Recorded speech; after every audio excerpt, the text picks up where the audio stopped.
Sir, ಈಗ ರಾಜ್ಯಾಧ್ಯಕ್ಷರಾಗಲಿಕ್ಕೆ ಹೊಸ ರಾಜ್ಯಾಧ್ಯಕ್ಷ ಕೇವಲ ನಮ್ಮ ಕರ್ನಾಟಕದಲ್ಲೆಲ್ಲ ಇಡೀ ದೇಶದಲ್ಲೇ ಆಗ್ತಾಯಿದೆ. ನಮ್ಮಲ್ಲಿ ಪ್ರತಿ 3 ವರ್ಷಕ್ಕೊಂದ್ಸಲ ಮಂಡಳ ಅಧ್ಯಕ್ಷರಿಂದ ರಾಷ್ಟ್ರೀಯ ಅಧ್ಯಕ್ಷರವರೆಗೆ ಬದಲಾವಣೆ ಆಗ್ತಾಯಿದೆ. ನಮ್ಮ ನಿಯಮದ ಪ್ರಕಾರ ನಮ್ಮ ತಾಲೂಕದಲ್ಲಿನೂ ಚೇಂಜಸ್ ಆಯಿತು.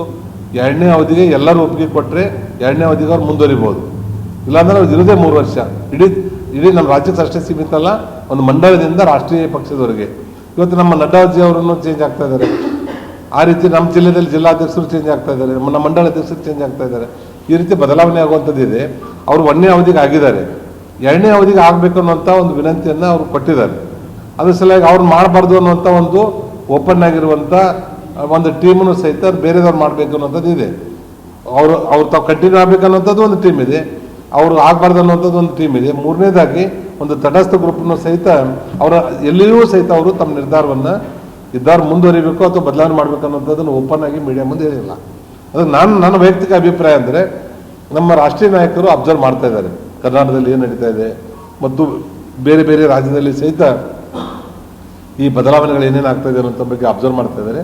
ಈ ಕೇಂದ್ರದಲ್ಲಿ ಒಂದು ಪಾರ್ಲಿಮೆಂಟ್ ಸೆಷನ್ ನಡೀತಾ ಇರೋದ್ರಿಂದ, ಬಜೆಟ್ ಸೆಷನ್ ನಡೀತಾ ಇರೋದ್ರಿಂದ ಮತ್ತು ಡೆಲ್ಲಿ ಎಲೆಕ್ಷನ್ ನಿನ್ನೆ ಆಗಿ ನಾಳೆ ರಿಸಲ್ಟ್ ಇದೆ, ಅದನ್ನೆಲ್ಲ ಅಬ್ಸರ್ವ್ ಮಾಡ್ಕೊಂಡು 10ನೇ ತಾರೀಕು ನಂತರ ಅವರು ಒಂದು ಸೂಕ್ತವಾಗಿರುವಂಥ ಎರಡೂ ಗ್ರೂಪಿಗೂ ಅನ್ಯಾಯ ಆಗಲಾರ್ದಂತೆ ಅವ್ರು ಮಾಡ್ತಾರೆ ಅನ್ನುವಂಥದ್ದು ನಮ್ಗೆ ವಿಶ್ವಾಸ ಇದೆ. ನಾವು ಏನೇ ಇರಬೇಕು ಇವ್ರು ಇರಬಾರ್ದು ಅನ್ನುವಂಥದ್ದು ನಾವು ಏನೇ ಡಿಸಿಷನ್ ತೊಗೊಂಡ್ರು ನಮ್ಮ ಕರ್ನಾಟಕ ರಾಜ್ಯದ ಯಾರನ್ನೂ ಕೇಳೋ ನಿರ್ಧಾರ ತೆಗೆದುಕೊಳ್ಳೋದಿಲ್ಲ.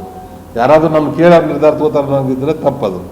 ತಮ್ಮದೇ ಆಗಿರುವಂಥ ಇಂಟೆಲಿಜೆನ್ಸಿ ಸರ್ವೆ ರಿಪೋರ್ಟ್ ಪ್ರಕಾರ ಅಥವಾ ತಮ್ಮದೇ ಆಗಿರುವಂಥ ರಾಜಕೀಯ ಅನುಭವದ ಮೇಲೆ ಅವರು ನಮ್ಮ ರಾಜ್ಯಾಧ್ಯಕ್ಷರ ನಿರ್ಧಾರವನ್ನು ತೆಗೆದುಕೊಳ್ತಾರೆ.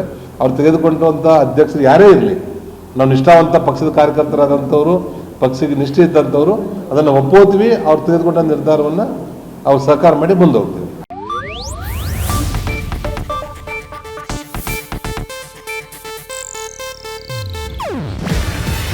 ಇದು ಏಷ್ಯಾನೆಟ್ ನ್ಯೂಸ್ ನೆಟ್ವರ್ಕ್ ಪ್ರಸ್ತುತಿ. ನೀವು ನೋಡ್ತಿದ್ದೀರಾ ಏಷ್ಯಾನೆಟ್ ಸುವರ್ಣ ನ್ಯೂಸ್.